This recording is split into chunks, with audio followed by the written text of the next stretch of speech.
সম্প্রতি ডক্টর ইউনূস একটি সাক্ষাৎকারে বলেছে, আওয়ামী লীগ দেশে নির্বাচন করবে কিনা সেই ডিসাইড তারা নিজেরাই করবে।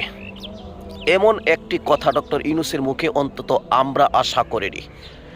আওয়ামী লীগ যে অপরাধ করেছে, বিগত 15 বছরে এদেশের মানুষের স্বাধীনতাকে খর্ব করেছে, দেশের মানুষকে গোলামের পিঞ্জিরে আবদ্ধ রেখে যেভাবে জুলুম শোষণ করেছে, পরিশেষে জুলাইয়ে যেভাবে ছাত্র জনতাকে হত্যা করেছে এবং এদেশের হাজার হাজার মানুষকে নির্বিচারে গুলি চালিয়ে এখনও হাজার হাজার মানুষ হাসপাতালের বেডে মৃত্যুর প্রহর গুনছে, প্রচুর মানুষ আহত হয়ে এখনও হাসপাতালে কাতরাচ্ছে, এখনও পুঙ্গ অবস্থায় আছে। সেই দলটা রাজনীতি করার অধিকার বাংলাদেশে আছে কিনা সেটাই তো প্রশ্ন। এদেশের মানুষ তো সিদ্ধান্ত নিয়েছে 5 আগস্টের আগেই বাংলাদেশের আওয়ামী লীগ নির্বাচন করতে পারবে কি পারবে না, সেই সিদ্ধান্তটা 5 আগস্টেই এদেশের মানুষ সিদ্ধান্ত নিয়েছে। আওয়ামী লীগ বাংলাদেশে রাজনীতি করতে পারবে কি পারবে না সেই সিদ্ধান্ত এদেশের জনগণ নিবে।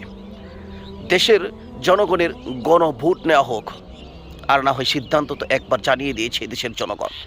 অতএব ডক্টর ইউনূসের মতো ব্যক্তির কাছ থেকে এরকম প্রশ্নের উত্তর আমরা কখনো আশা করিনি।